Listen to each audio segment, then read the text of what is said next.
dear judges and friends, we are MECE Consulting, and today we are here to present on the acquisition case of Synthonics by Biogen. So we'll begin with an background analysis for the product as well as for the industry in general, discuss which are the available options we have as the founders. After that, we are going to discuss various valuations to see which is the optimal choice for them. Some recap on Synthonics. So Synthonics has developed and patented its very convenient drug delivery method called transceptor, and with this technology, it has been applied to various synfusion therapies, and then with these technologies, it has been working with major pharmaceutical giants by licensing them and continue development with them, which is also their business model. Unfortunately, the operating cost for drug delivery is too high, and that's why the founders are considering about the acquisition. Moving on, for the transceptor technology. So the ideal situation for drug delivery is to minimize the discomfort, minimize the cost, meanwhile it has to be feasible. So biopharmaceutical deliveries. Injection, which has the lowest cost, however the discomfort is too high. So Synthonics has been trying to develop new method, and its FcRn pathway, which is patented and it's the pioneer technology.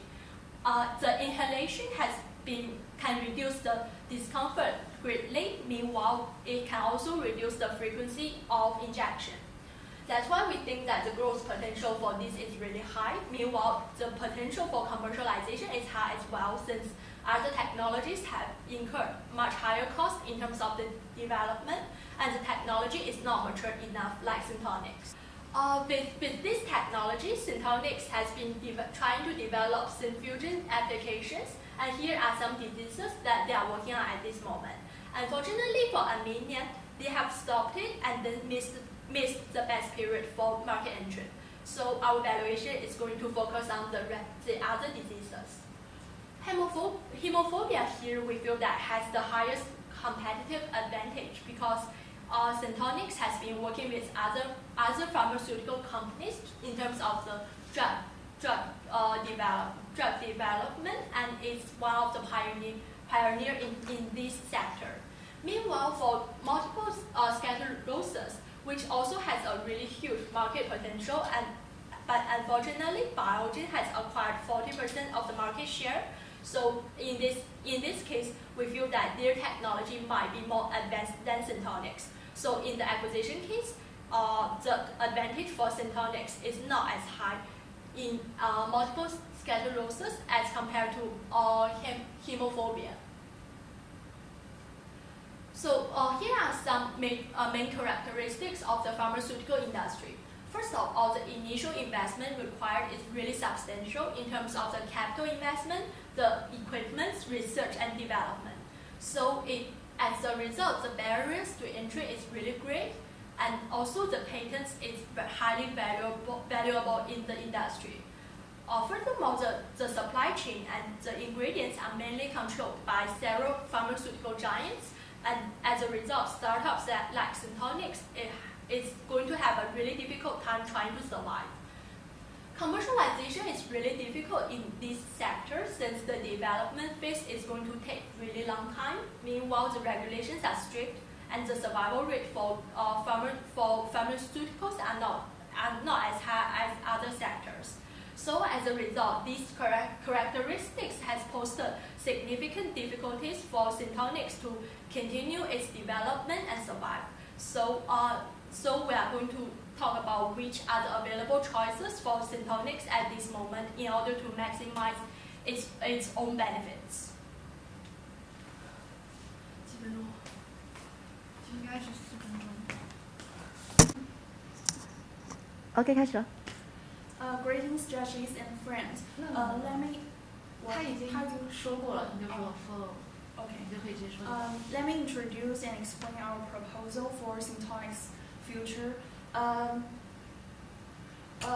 Based on the analysis before, there are obviously two options: sell or not sell. Let me break it down. First, let's choose to keep our company. In this way, we can keep our ownership and patent and potential revenue, which would be great, but the problem is that we have to fix all our financial problems of ourselves. We are running out of cash, our retained earnings keep decreasing, and our burn rate is about 1 million per month. And we also need another 40 million to put into our new development program, which means in total we would probably need 80 to 100 million to get through the few following years. So there's two ways out. First, we can finance from VC. This can cause two problems. First, the founders' stock share can be further reduced, which means less than 7.4%. And second is that the VC also is only willing to provide us about 20 millions, and this is far from what we need. And second is that though they promise us a support about 40 millions only if we can get market value of 250 million in the future, which means at least we have to get one of our products approved. But we got no time to do so, so this way hardly works out. The second is that we can turn to government and charity. The government provides support for biopharmaceutical industry and also what we call orphan drugs. But the same issue is that the amount is too small to help. So our proposal is that we should sell our company.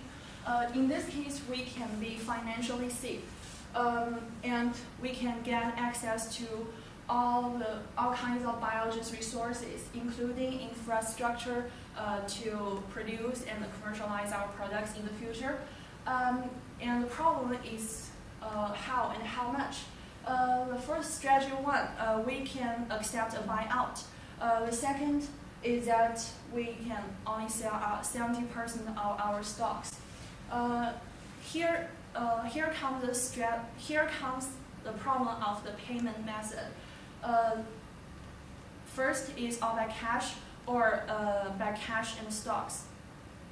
The pros of accepting all by cash is that we entirely transfer the risk to Biogen, but future potential revenue. And on the contrary, the advantage of accepting cash and stock is that we can still get on our potential future revenue, but we also have to bear part of the risk. Based on the data of the M&A big deal from the year of 1988 to 2005, on average, the rate, 我要帮你把这个关掉，这样不然 on 不记 average 得。 sorry. Based on the data of the big deals, M&A big deals from the year of 1988 to 2005, on average, the value paid out by cash versus the value paid by stocks is about 1 to 3.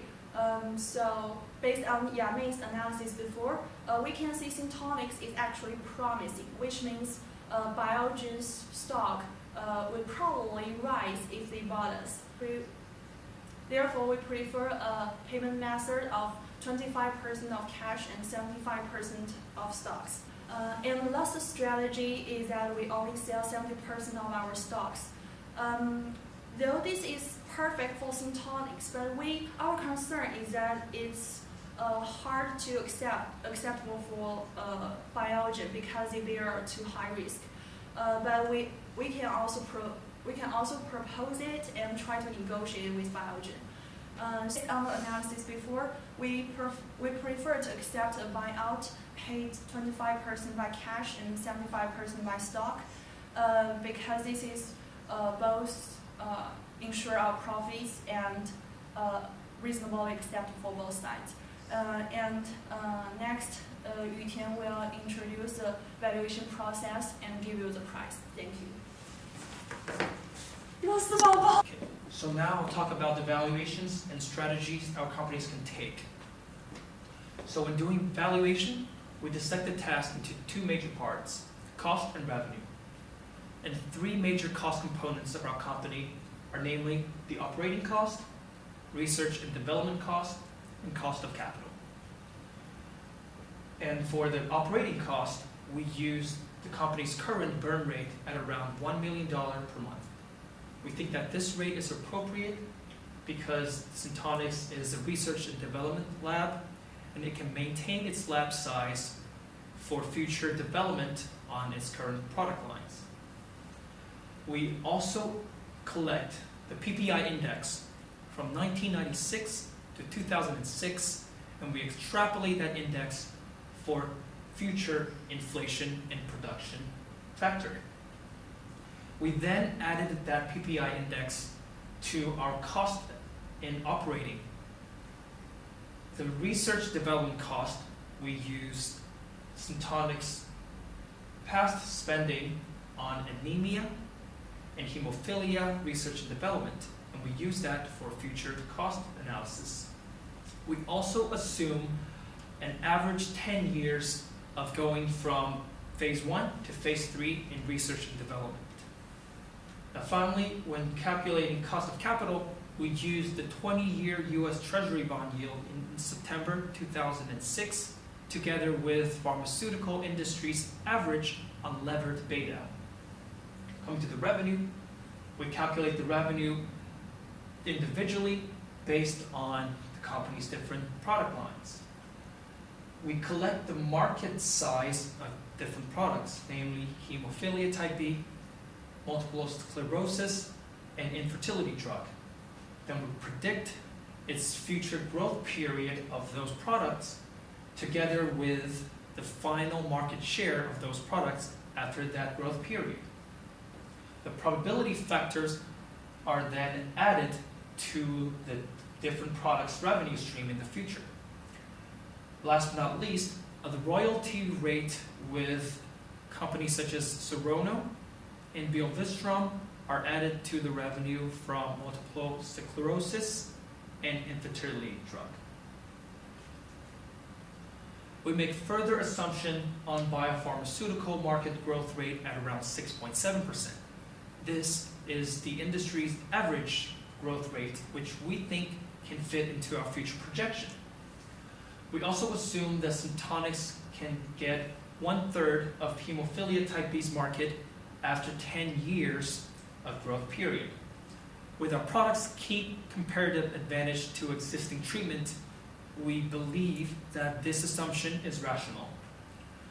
We also give similar assumption to multiple sclerosis and infertility drugs market share as well. Now finally, we only include USA market for those different products because exporting drugs to other countries would require further testings.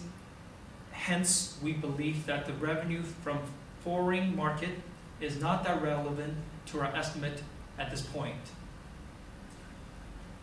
And in conclusion, we give a final valuation to Syntonix at $1.09 million. And this would require Biogens to give 2.05 million shares and $27.25 million in cash.